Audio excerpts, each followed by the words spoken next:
My name is Tara Sklar. I'm a professor of health law at Arizona Law, and I oversee our health law and policy program, which includes a graduate certificate in regulatory science, as well as a master's of legal studies in health law.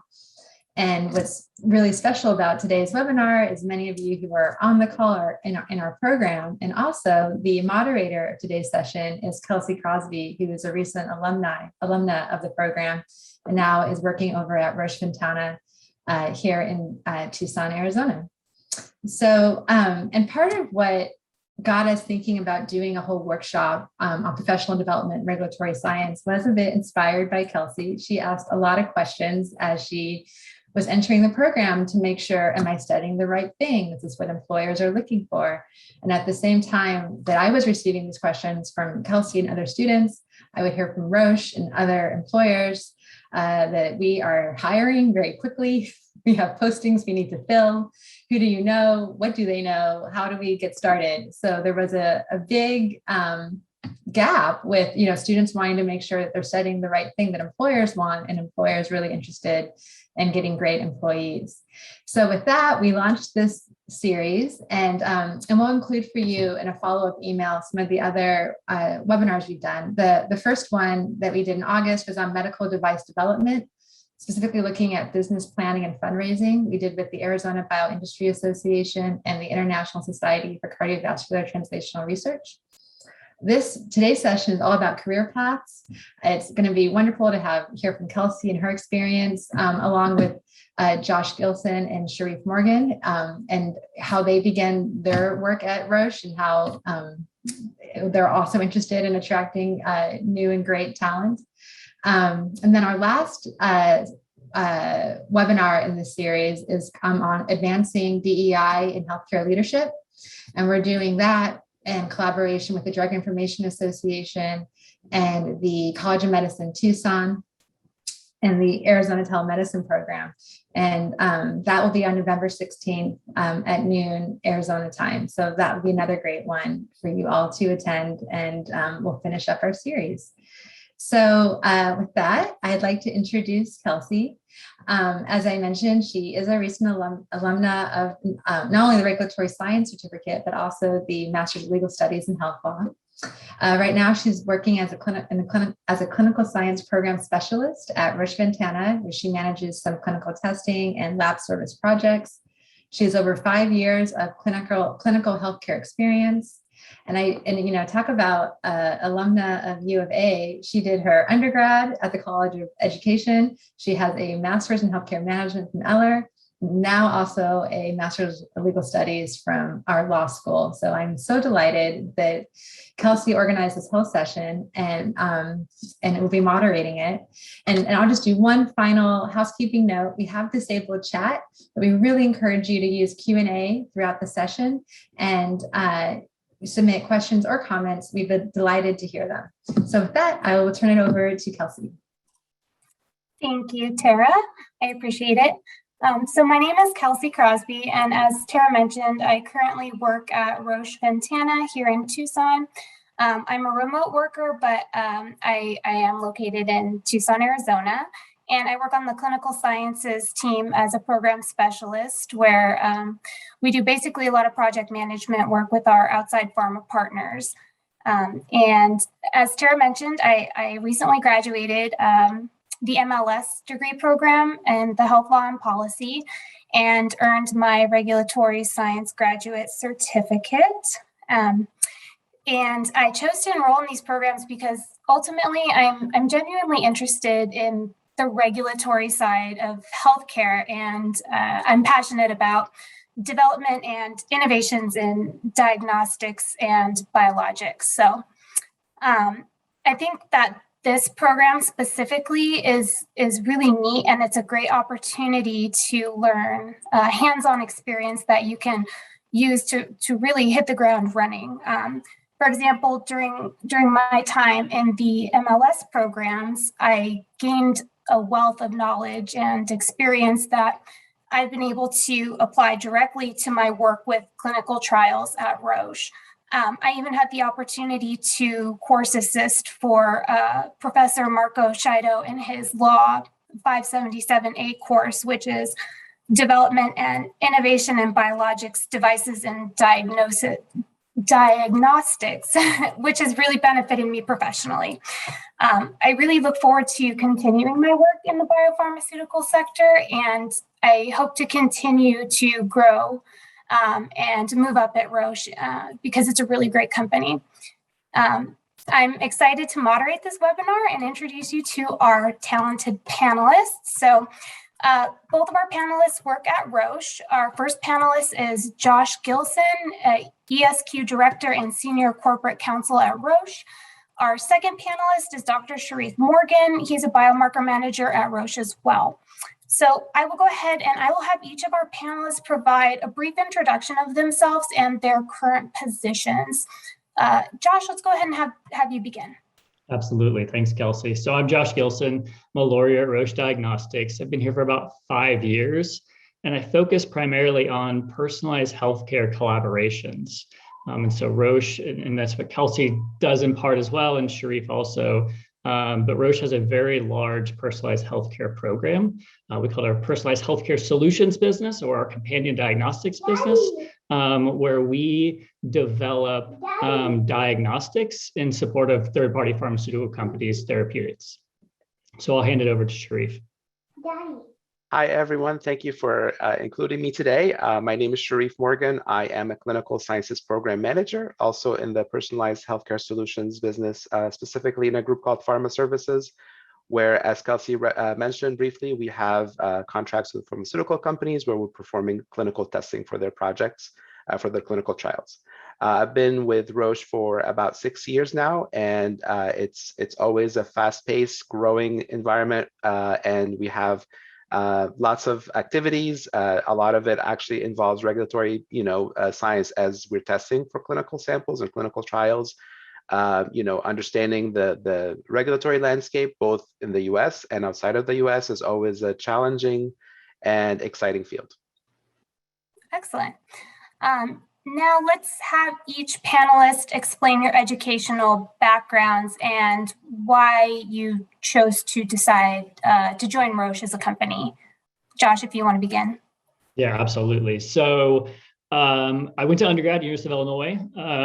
Didn't really know what I wanted to do, to be honest. I started off kind of on a business trajectory, ended up business/political science. When I decided that I wanted to go to law school. So going into law school, at that time, I went to Southern Illinois, I kind of saw two paths. And I think there are thousands of paths, right? But I saw kind of two major ones at that time, which were litigation or transactional.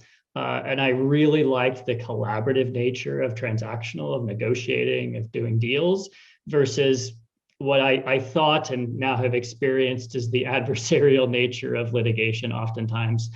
So I went down the transactional path, ended up, I feel like I got lucky, to be honest with you, out of law school and found a job practicing transactional law, which was terrific, a medium-sized law firm in St. Louis. So I did a bunch of corporate work, mergers and acquisition work and things like that.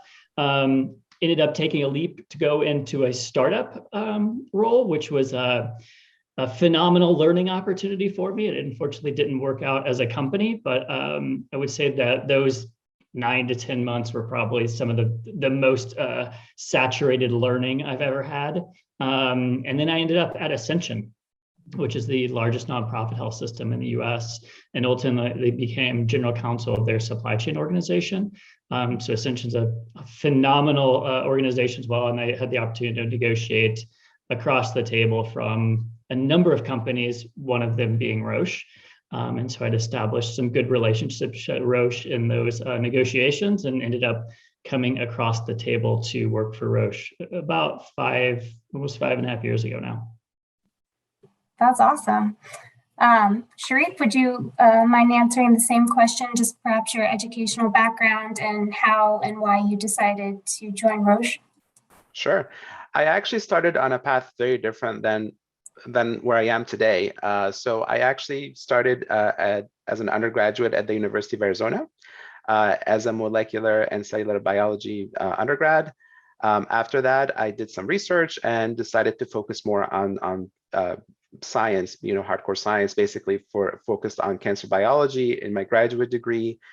And then at that point, after I graduated, I realized that perhaps, the options available to me at that point with a PhD in cancer biology were limited. They're mostly academic opportunities.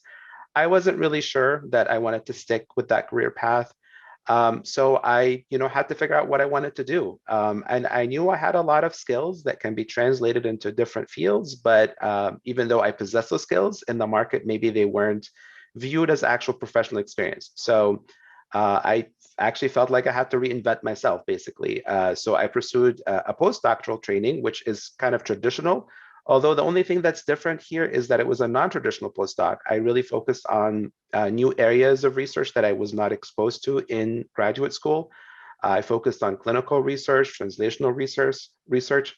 And after my postdoc, I actually dug deeper into clinical research and project management. So I kind of dug a niche for myself to complement my science background. And I believe that path helped me get where I am today in Roche. And I've been with the company for since 2015, so almost 6 years now. And as I mentioned briefly earlier, I started out managing clinical projects, now also manage biomarker programs. If you had asked me 10 years ago, or when I graduated with my degree, if I would end up today where I am today, the answer is I probably would have come up with something crafty as to where I would have ended up, but not here. But I'm so happy that I'm here now, and excited for the other opportunities available for the future. That's awesome. Thank you. All right, great. Well, now that we've gotten to know each of our panelists, we'll begin our discussion. So during the next 15 to 20 minutes, we'll talk with each of our panelists about working in the biopharmaceutical industry and gain their insights on diagnostics, health compliance, regulatory affairs, legal, and basically just get their differing perspectives and angles. So let's go ahead and begin. Speaking of backgrounds in education, where do you see future demand in this field, and what backgrounds would be helpful or maybe give someone a possible advantage in the job market? Josh, do you want to go ahead and begin? Yeah, absolutely. So for one, I mean, I've admitted, right, I don't have a science technical background. That being said, I think it does give you a lot of benefits in the field, especially the healthcare field, right? And so I don't think it's a barrier if you don't have that background, but I certainly think it's a plus if you do, and something that I would highlight and really rely upon. But ultimately, and it's not even the future, it's now, right, is privacy and data issues are just rampant with global privacy regulations, the GDPR in Europe, you have state privacy regulations, you have HIPAA in the US, and they're getting stricter, right? These regulations are not becoming less restrictive. And at times they're complex, and oftentimes they're ever rapidly changing, right? And so I think privacy law, privacy expertise, not even just from a legal perspective, there are privacy roles outside of legal, it will continue to be a major area of opportunity. The job market for privacy is super hot right now. So if I were in law school or if I were in undergrad, I would be looking at taking a course or two on that to the extent that's available, because I think it's really a up and coming area. And then technology, I mean, technology, especially with COVID and everything else, is just continuing to play a bigger role in everything we do. And healthcare and regulatory issues are no different there. So again, I think understanding the data piece, understanding the technology piece, whether that's on your own, just doing your own research or through coursework or internships, which is something we can talk about later, is incredibly important. I'll pause there, Sharif. What do you think? No, I absolutely agree. I think we are in a work environment, not just at Roche, but in general, where bringing in different skills, different strengths, different backgrounds is really crucial to success. In our group, for example, we have different team members with different backgrounds, and we're all doing similar things, and we all bring our strength into that area. In terms of honestly career path, there's so many different options, obviously related to regulatory. I mean, in our group, we're not directly involved in the regulatory aspect, but we work closely with our regulatory affairs function to make sure that what we're doing is in compliance with the different health authorities, with the FDA in the US, for example, other health authorities around the world. Having an understanding of how that impacts clinical testing, how pharmaceutical companies pursue that, and ensure that they are compliant with all the different regulatory health authorities and laws in place. I think having an understanding of that is critical. Overall, I mean, the healthcare and clinical trial industry obviously is massively growing. And I think having an understanding of how that works in conjunction with regulatory, with law, I think those are, I think, crucial areas. I think that will be in high demand in the future. Excellent, thank you. I think that's interesting. You guys both mentioned there's a lot of different opportunities in different areas, albeit at one company. I believe regarding data privacy, I think, and Tara, you can chime in if you like, but there is an MLS concentration, I believe, that's being offered now that caters specifically to that type of work. And there's also just a good amount of classes that really gear students up for careers in those specific areas. Yeah, I'm so glad that came up. And we do offer, in addition to the graduate certificate in regulatory science, we also offer one in health information, privacy, compliance, and data security. So there's 4 courses there. And just to give you a sense of, to both Josh's and Sharif's point, how quickly evolving this field is, we just launched this program in January, and already the classes are filling up. And then from a law school perspective, it is a little bit different in that we're not just teaching what is the right to privacy, where does it come from, how does it compare across jurisdictions in the US, across states in the US, and in other countries. But more specifically now, it's with HIPAA, it's with in software devices, and so it's also in clinical trials. But anyway, so there's a whole series of courses just on privacy, which we offer through the program. Yeah, thanks for teeing that up. Absolutely, thank you for the description. I suggest any students who are interested definitely look into those programs. All right, moving on. So as we discussed, there's a wide range of jobs within this sector, all goal-oriented towards developing a product that can have a positive impact on the world. So at Roche, we conduct business in a highly regulated industry, meaning that compliance with legal and regulatory requirements is essentially a prerequisite for our license to operate. So albeit that program management and legal counsel are 2 separate areas, they both involve liaisoning between companies and health authorities. So in your current roles, Josh and Sharif, could you each expand on the activities you encounter that rely on regulatory knowledge or perhaps require insights from someone on the regulatory affairs team? Josh, let's have you begin this conversation. Yeah, absolutely. And so, admittedly, right when I started Roche, I was kind of focused on contracting. And it seemed like, okay, that's the scope of what I really need to focus on. And it was really important to understand the business, because it was new to me. It was a business that I hadn't participated in before, the CDX, companion diagnostics partnering business. But I soon realized that there's way more to this role than just contracting. And a lot of that is around regulations and global regulations. And so I spend quite a bit of time actually at the moment focused on Chinese regulations. China has a very, I would say, restrictive regulation, the HGRAC, around exportation of data and samples. That really impacts our clinical trials. And so compliance with that's incredibly important. And they've ramped up their monitoring of it. And so it becomes even more important to make sure that we're compliant. And then, European countries with IVDR, which is a revised version of the IVD regulations in Europe, that are creating really stronger standards for getting diagnostics approved. Similar to the US, that's an oversimplification, but it will make it, there will be more things we need to do as a diagnostic manufacturer to seek regulatory approval. And so all of these things kind of weave in and out of my day, at least,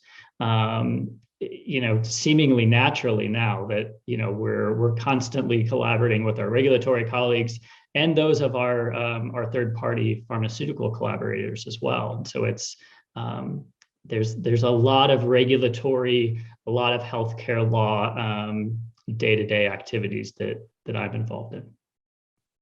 Excellent, thank you. Sharif, could you answer the same question? So in your current role, expand on the activities that you encounter that oftentimes you have to rely on either your own regulatory know-how or you have to reach out for insights from the regulatory affairs team. Certainly.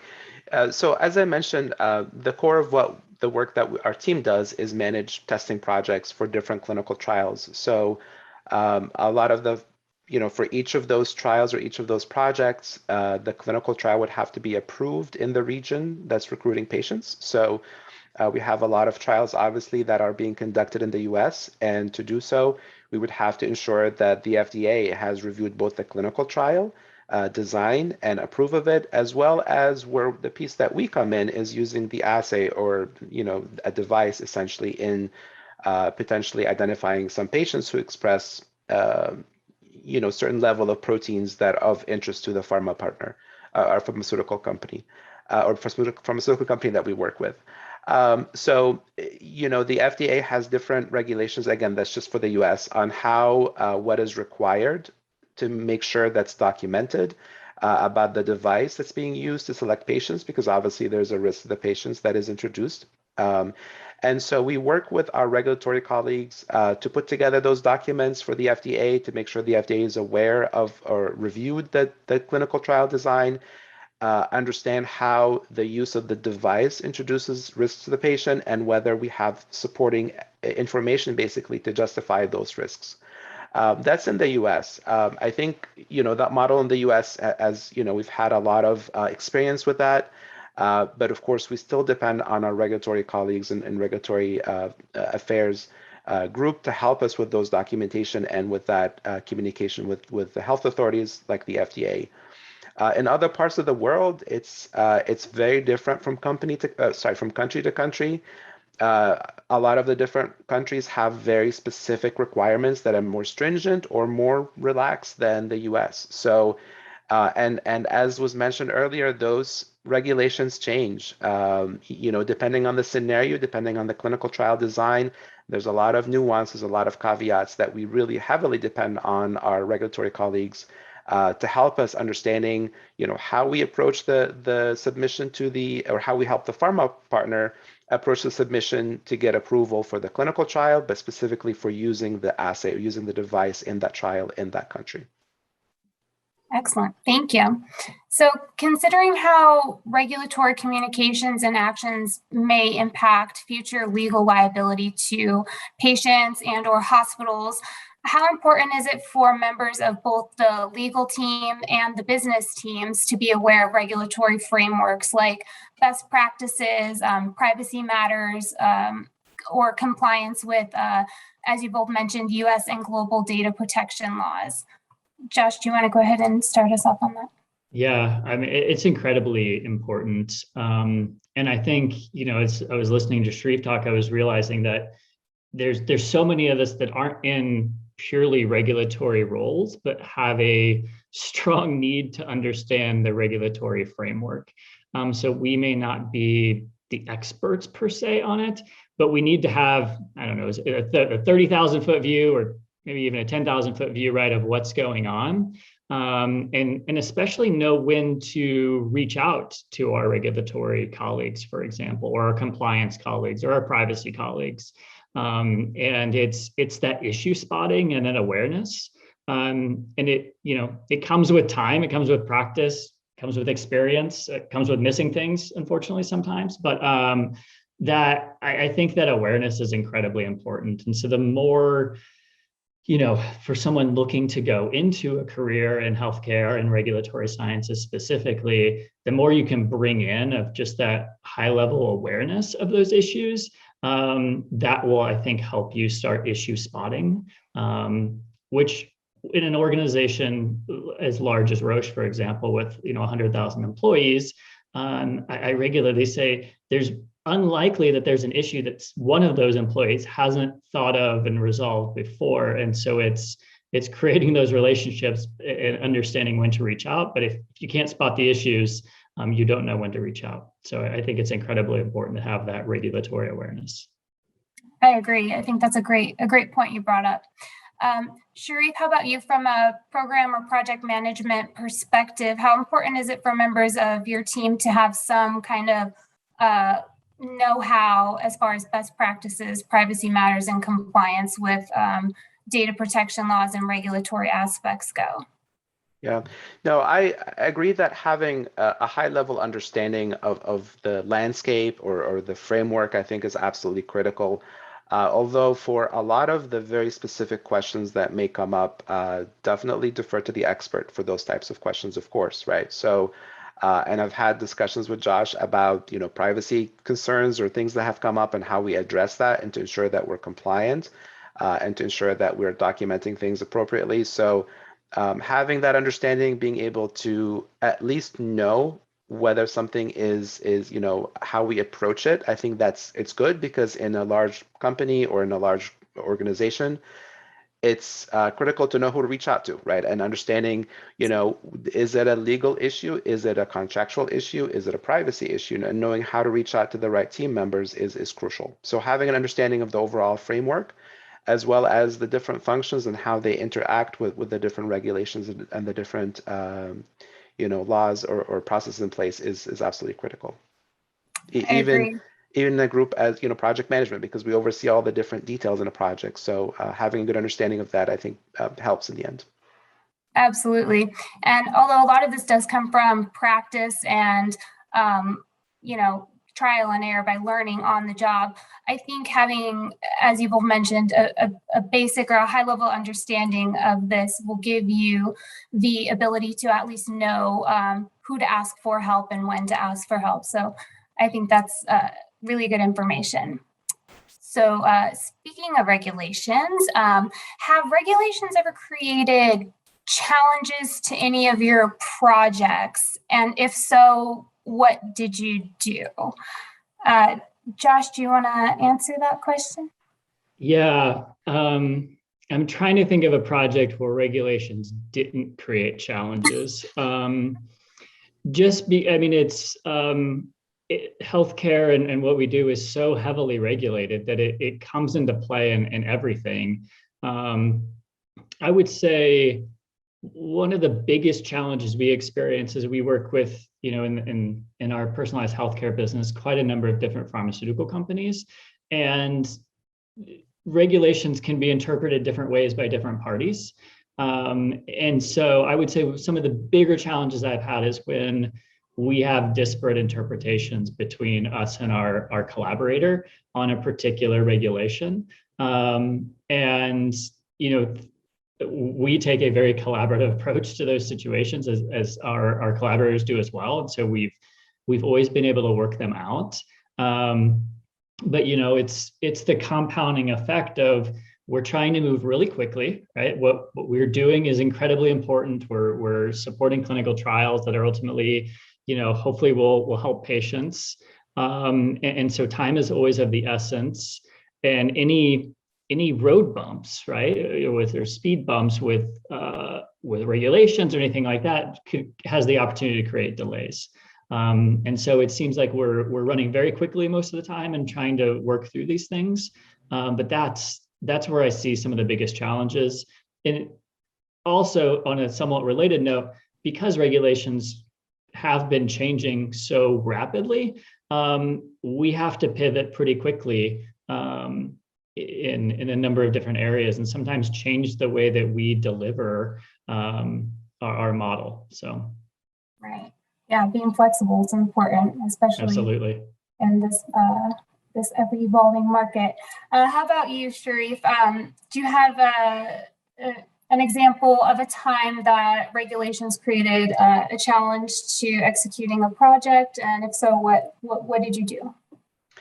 Yeah, so we experienced that actually on the operations side of things, and actually, activating a project for testing a lot of times. As I mentioned earlier, some of the challenges we face are the different regulations in different regions, and we were approached, or we have a contract with a pharmaceutical company that would like to go live with a clinical trial in different regions in the world, right? We have an approach where we can, we know how to get the use of the device approved in the US. As I mentioned, different countries have different requirements. Sometimes those requirements we haven't met yet, right? We don't, the region maybe, or certain countries have specific requirements that we haven't gotten to that stage yet in the development of the device to provide that data, right? And in situations like that, it's usually a conversation. It's a multi-sided conversation between our group. We of course involve regulatory on our side. We involve the pharmaceutical company on as well as the regulatory team to have that collaborative discussion. What do we have? What do we need to get to? And how we can approach it, right? Sometimes there's precedent. Sometimes we know we can provide these documents, or we can perform certain studies to support the initial approval of using the device in that country. Other times we may have to defer. We say, well, we have to wait a little bit longer. We would not recommend at this point going for that country because we know it will not get approved in that country. And sometimes the pharmaceutical company, I think they defer to us for guidance on those types of topics. But in some cases, they want to take a risk and proceed with a plan, especially if there's no precedent, right? There's no challenge in pursuing it. And if the answer is no, then we have that as a lesson learned, right? So I think, the way we approach it is, let's discuss what we have, what we can do, and see if there's precedent or not. And if there is no precedent, then we can address it to the best of our ability and see what the regulatory health authority or the health authority comes back with. That's a great example. Thank you. So as we can see, regulatory and health compliance professionals have a vast array of career opportunities, which are not limited to regulatory affairs roles. So having a leadership or a managerial role at a biotech company like Roche, what type of value would you see in hiring a candidate with either an MLS degree and or a regulatory science certificate? Josh, you want to start us off? Yeah, and I'm gonna weave in this question and answer we got here as well regarding science background. So let's see if I can do 2 for 1. So I think it depends on the role, to be honest with you, especially for whether a PhD or an MS is important. From a legal perspective, I look personally for just some background. The folks don't have to have an extensive science background because I'm really focused on the legal background in that capacity. Legal background plus an area of expertise in health law with regulatory experience or curriculum, as well as privacy curriculum, checks a lot of those boxes from a legal perspective for me. But legal is just one small part of the opportunities in in many companies that you could use your skills from a healthcare or even a legal perspective, right? We have a lot of people who graduate law school and don't practice law. So there's so many opportunities. I think looking, one thing I think there's a couple of different approaches. One thing you can do is look at career opportunities, search for jobs, and maybe it's not the job that you're qualified for, but let's say it's the job that you think you want to have in 5 to 10 years. What are the qualifications for that role, right? And so starting to plan now and maybe graduating and going to a company that helps you with tuition, for example, for those master's degrees or PhDs, is an option, or maybe it's decided that, hey, this is what I want to do and I want to focus on school and then prepare for that. So I think there's so many different paths to get there, but kind of having that North Star of understanding, okay, what would an ideal career look like for me, and what do I think I need for that? Again, I think those specialties are going to come in handy, if not be required for a number of roles within an organization, with especially large biotech companies. Right. Thank you. That's great advice. Sharif, how about you? Having a leadership role at Roche, what type of value would you see in a candidate with either an MLS degree and or a regulatory science certificate? Yeah, I think, listening to Josh, actually, it reminds me of a book, I think it's called Range. There's always value in being a very specialized, having a very specialist point of view, right? And have a very deep focus on a specific topic, right? Which I think is still incredibly valuable. But I think that book actually highlights the importance of being a generalist as well, right? It's great to be very focused on one career path, to be the expert in that field. But I think complementing that with a variety of different skills that are of interest to you. Sometimes you pursue things not because it's going to help me, get a job, but it's something I'm curious about and that can complement my area of expertise, right? So I think for me, I'm looking for someone who is of course, great at what they do, right? Have that expertise, have that knowledge, but also someone who has a growth mindset, someone who's able to experiment with different things, pursue different maybe jobs or internships or certifications, or that complement their overall framework of how they view a project, how they view a question, a problem, right? So to me, I think I really strongly value that. Of course, having the expertise in something is critical, especially if it's required for that role.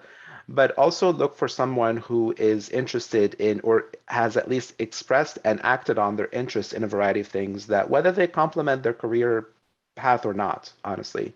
There's a lot of skills that are really critical for success in any field, soft skills. And I know I think I saw an article recently, there's nothing soft about soft skills. I think those are really critical, important skills that are necessary to succeed in any role. So having that the combination of different skills like that, I think would be essential in seeing as a candidate it will be a successful role to be successful in their role. I agree. Thank you. That's great insight. So moving on to more of a broader question, and this will be probably more drawing from your own personal experiences. So do you, either of you remember a specific experience of where you wish that either you or your organization or your industry had done something differently? And if you were able to do it over, what would you change? So again, a pretty broad topic, and please draw from personal experience if you can. Josh, do you have an experience you'd like to share? Yeah, I mean, I think the things that I regret, or I look back on and I say, oh, I wish I would have done that differently. It's oftentimes when I do something on my own that I probably should have collaborated with someone on. And so I think, oh, I can do this, right? Maybe I haven't done it before, but I'm sure I can figure it out. And it kind of gets back to what I said earlier. We have so many terrific colleagues that we can and should rely on for a number of things. And so to me, that's not something you really learn to do in school, is work together, collaborate with people. At least I didn't learn that much in school. A lot of it was individual focused. And so I have found that I love doing it, but there's still times when I feel bad, like I don't want to bother the person or, whatever. And so I think that's a constant reminder to me that it's okay to reach out for help. It's okay not to know the answer. And the times that I have not done that is the times that I regret it. Yeah, that's something that I also had to learn by personal experience. But I agree. School has gotten better in a general sense. I feel like of allowing students to collaborate. Right now, it might be a little more challenging with COVID, but I do know I took the MLS program and the regulatory science online. And it's interesting because group work was essentially a requirement in almost each of those courses, which I thought was a really unique and helpful aspect to it. So Sharif, how about you? Could you just describe a time you overcame a stumbling block or something perhaps you would have done differently in hindsight?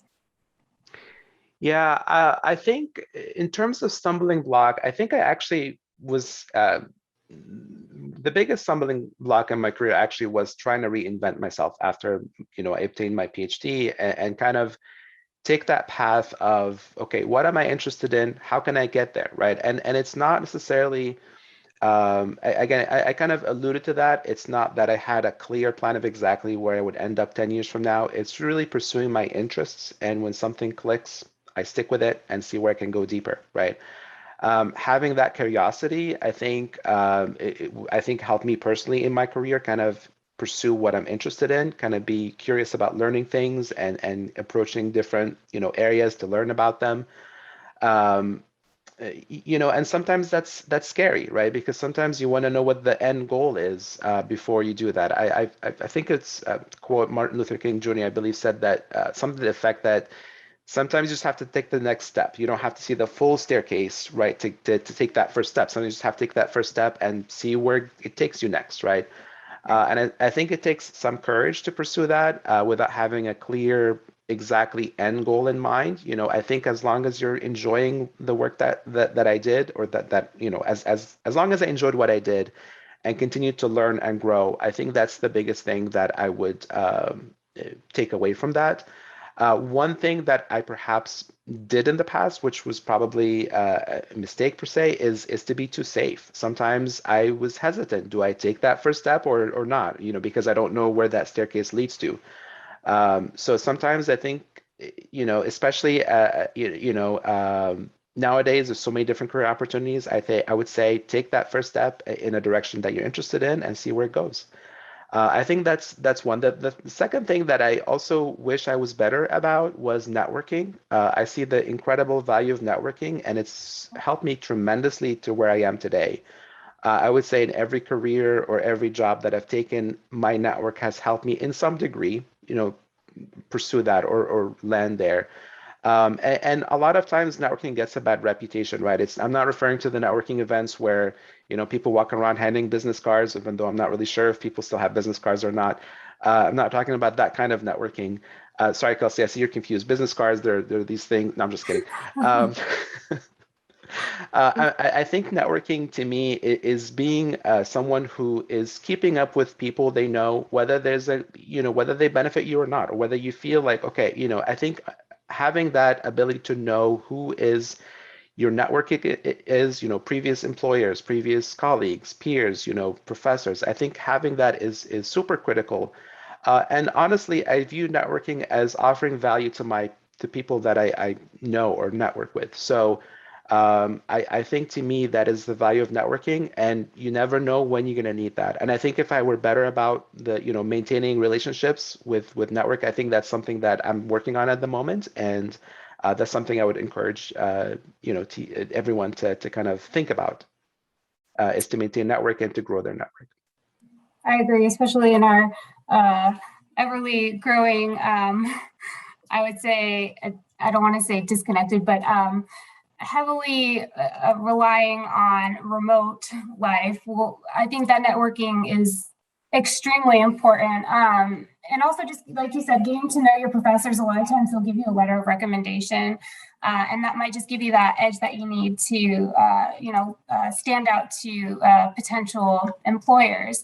And I also like what you said about kind of just feeling the fear in doing it anyways. I think that's a really valuable advice for, in general, everyone, but greatly applicable to students who are looking to graduate and kind of take that next step in their career. And Kelsey, can I just add something really quick? So I Absolutely. totally agree. Having a great relationship with a professor is fantastic, right? And they will help with that fantastic personalized letter of recommendation.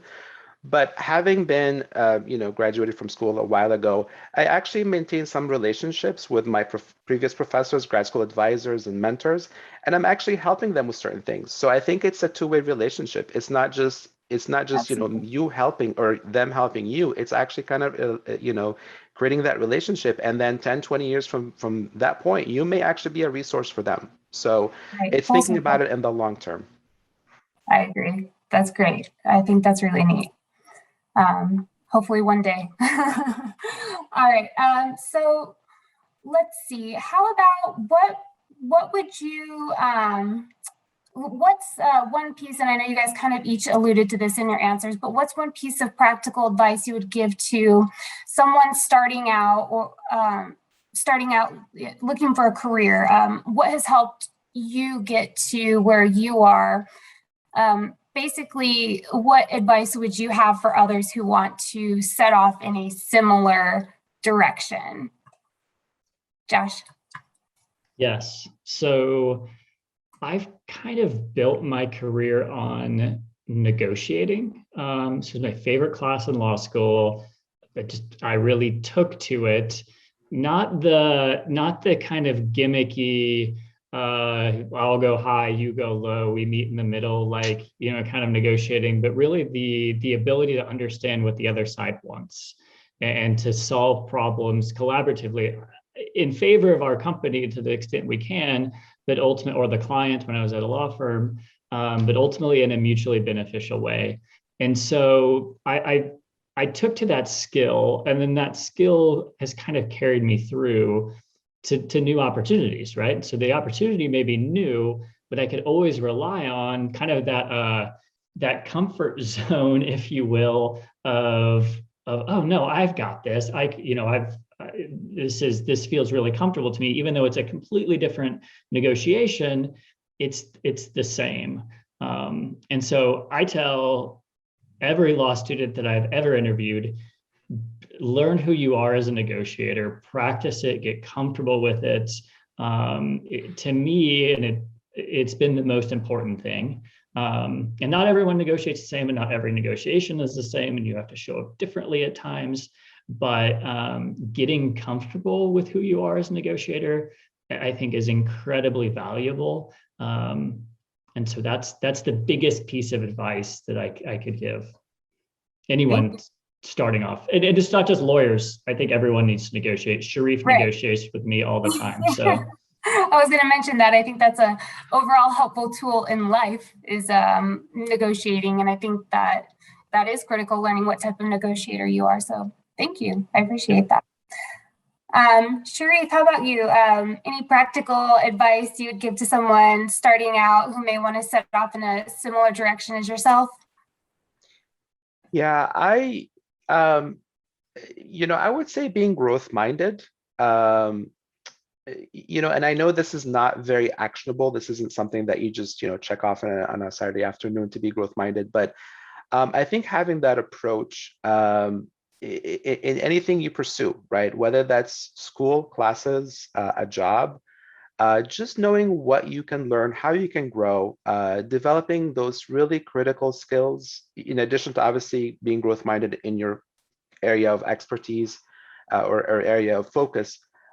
In some of those skills that I mentioned earlier, I would say, developing strong leadership skills, strong communication skills are absolutely essential regardless of what you do. Communication, I know that word is used a lot, and I think it's two ways, right? It's one, listening to be able to communicate, right, effectively, being able to communicate to different audiences. In our group, as Josh mentioned earlier, we have a variety of audiences that we have to communicate that information to. Having that skill to be able to learn how to effectively communicate to those different audiences. And also, and this is something I'm still working on, I'm not perfect, is to be able to express my thoughts clearly and to be able to highlight the important aspects for something and be clear about as I'm starting to ramble here, but to be clear and concise about what is needed for the conversation, right? Having a conversation with Josh, for example, he may need some information that would be very different than communicating the same information to maybe one of my colleagues or the pharmaceutical company counterpart that I'm working with. So understanding that and practicing that, I think, is essential skill to succeed in any career, really. So communication, leadership skills, as well as being able to, or being growth-minded about those skills to be able to challenge yourself to get better at them, as well as, of course, your area of focus in your career. I agree. I think that's excellent advice. And speaking of being growth-minded, what would you recommend students study or possible activities they could pursue if they're interested in a career in a biopharmaceutical company, perhaps working somewhere like Roche? Josh, do you have any suggestions? Yeah, I mean, I think, the health law program, the regulatory program, those are spot on, right? Privacy, as we mentioned before. And so when we look at resumes, especially for internships, for example, those are the things that jump out at us. Okay, this person is not only sitting here saying they're interested in healthcare law and regulatory issues, they also have devoted at least some time in coursework and activities around that. And so that's really important. There's like American Health Lawyers Association, AHLA, organizations like that, which I think are, at least the last I checked, which was quite some time ago, free for students, are great resources as well to just get a broader knowledge of healthcare issues. And I would try to find internship opportunities that kind of fit that as well. And because healthcare is so broad, it may not just be the biotech companies that you're looking for. There's hospitals, health systems. There's any number of nonprofits where you can get healthcare experience that I think is, I always like to see things from the patient's perspective, right? That's why we're all doing this, hopefully, anyway. And anytime you can get the experience, especially from the patient perspective, I think that's something that you can carry with you throughout your career. Absolutely. How about you, Sharif? What would you recommend students study or possible activities they could pursue if they're interested in a career at a biopharmaceutical company like Roche, or in a broader sense, healthcare in general? Yeah, I think obviously having, as Josh mentioned, having that degree or certification, I think is essential. For me, I maybe want to highlight what I do personally on my own time, and there are lots of books, podcasts, a lot of resources available. Again, I don't want to recommend specific ones because that's not the point. The point is there's a lot of information out there. So I think identifying what area you want to focus or at least learn on to understand if this is an area of interest or not. There's such a wealth of information available already for free that you can pursue that. And from there, you can identify, okay, I'm interested in this area. Maybe I would like to utilize my network to see if I know someone in that area who maybe I can connect with for 15, 20 minutes. I have a couple of questions, or maybe have a chat with someone. So I think pursuing those resources that are available to kind of understand what you're interested in and whether you're interested or not, or even if it's not necessarily an interest, but maybe it's an area that complements what you do and you want to learn a little bit more about it. Just utilizing the resources available online as well as your network to figure out if there's maybe a person you can chat with to get more insight.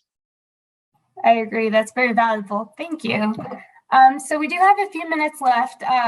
If there is anything I'm leaving out here that needs to be addressed, you guys can go ahead and chime in. And if we not, did have a question we'll about harmonization policies between FDA and EMA. And so let me give a quick answer to that, which is, I'm sure will not be comprehensive. And I don't know if Sharif can fill in the gaps or not, but, there are I think, a number of situations where the requirements or the regulations aren't necessarily parallel. So a lot of activities work, both ways, but sometimes there are additional activities or just different activities that need to be conducted for different regulatory or health authorities. And so, for what we do is we understand what those are. And when I say we, I mean the broader we, not me specifically, because that's really led by our regulatory group, but understanding what those specific regulations are and really outlining and creating a plan of activities that then, with the minimal necessary activities to accomplish both of those things, not duplicating efforts to the extent possible. I don't know, and maybe Kelsey, you can help with this as well, on harmonization or how we address different regulations for the same program, for example. I think you did a pretty good job at explaining that. Ultimately, I think a lot of it will go into collaboration and reaching out to the different authorities that you're needing information from and just knowing who to ask. I think that ultimately is going to help. Was that Q&A posted in the chat? I didn't see it. I don't know. I've got a little thing that popped up that says Q&A. All right. Cool. Well, let's open it up then. If there's anyone else who has a question for the panelists, now would be an excellent time to speak up. Yeah, I think if I could chime in here, this has been such an enjoyable session. I appreciate the thoughtfulness and the reflections about your own individual career paths and what you recommend for those. And I think it's been so complimentary, actually. Josh, your comments about being a negotiator and contracts, I would say, are probably the best things I also learned in law school, to not be intimidated by a contract, be perfectly comfortable going through each term by term to make sure we're all on the same page. And then Sharif, I actually read a number of the books that you've mentioned. I thought Range was great. I was going to add Purple Cow by Seth Godin on your comment about it's risky to be safe. You need to all strive to be remarkable. And I actually, my role in healthcare began because I was a patient for several years as a child in a hospital. And so I always view everything from a patient perspective. And even though that was 3 decades ago, I have never forgotten that experience and what that meant to families going through a serious illness. And I love how you brought that to light in the discussion, the overall mission and point of healthcare for so many of us.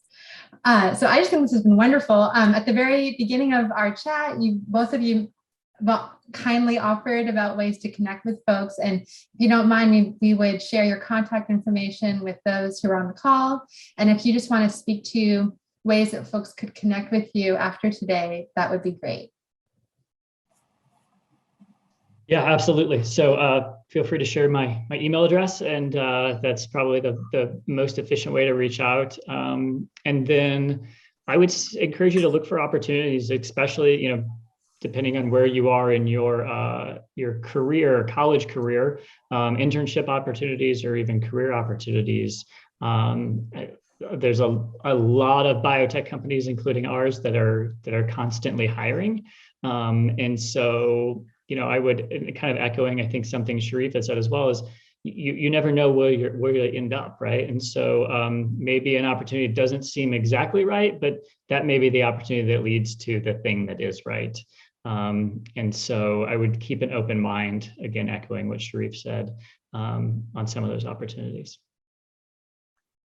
Yeah, thank you, Josh. And absolutely, I'm happy to share my email. Please feel free to reach out if I can help. And also, as Josh mentioned, there's lots of opportunities available, but if you feel that I can help you directly, please feel free to reach out by email, and I'm happy to see if I can help make a connection.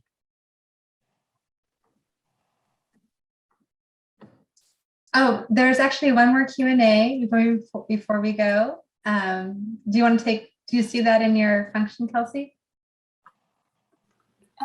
Oh, it's different than the chat. I see now. Do you have recommendations for switching from the CRO space to the biotech space? I actually think that there's a lot of translational skills that are important in both. So, for example, if you wanted to go into the project management or regulatory affairs space in a biotech company, the knowledge that you would have having experience with a CRO would be fundamental to the type of work that I know I do on a day-to-day basis. Just having that extra know-how of how CROs work, because our job at Roche is basically working with pharma partners who utilize CROs on a day-to-day basis. So I think just really highlighting those translational skills, I think you'd be an extremely valuable asset to a biotech company, and it would probably be, like I said, just more of a value, if anything, than not. So yeah, I would put that on your resume and highlight it. Yeah, I would completely agree with that, and I would add that, you know, in the CRO space, you may be establishing relationships with the types of companies that you would maybe want to transition to, and I think those relationships are incredibly important. I always, you know, I look for people who are successful in what they're doing, and I think that they're successful in that, they could be successful in something else as well, especially something that's related. And so establish those relationships, and you know, I think it doesn't hurt at times to put out feelers as well, to say, you know, to understand what opportunities they may have. So I think our time has come to an end. I'll let you wrap up, Kelsey. You've done such a wonderful job. Thank you. Thank you. I appreciate it. I had such a good time moderating this webinar. Thank you, Josh. Thank you, Sharif. You guys were amazing panelists. We couldn't have asked for better participants in this webinar, so thank you so much. And to all the students, I hope you guys are enjoying your U of A classes, and hopefully we were able to offer some good insights and advice. Take care, everybody. Thank you. Thank you. Thank you.